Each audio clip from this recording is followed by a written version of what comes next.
haddana maanta soo nooga farxiyo weliga wax nooga farxiyo maarag dawladii hore indhahay naga daboolanayeen waana yasaayeen laamiyaashay nagu dardareeyeen waxayna dhaheen laaluush baa raadsanaysiin soo qaadateen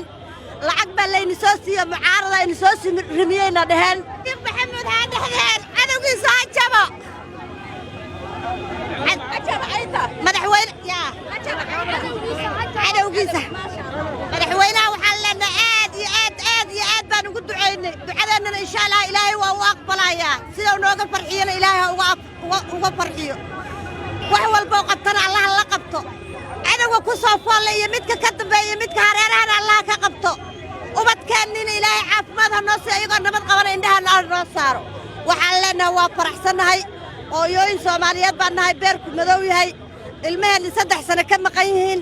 haddana maanta soo nooga farxiyo weligeen wax nooga farxiyo maarag dawladii hore indhahay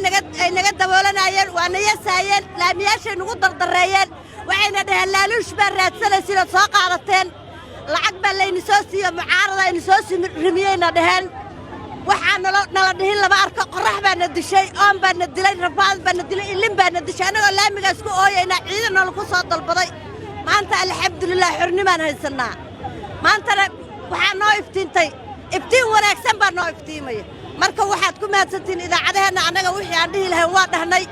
cid aan mucaaradayna ama aan caayaynana hadda ma jirto wax khayr qaba xasan sheekh maxamuud ilaahay subxaana wa tacaala ha siiyo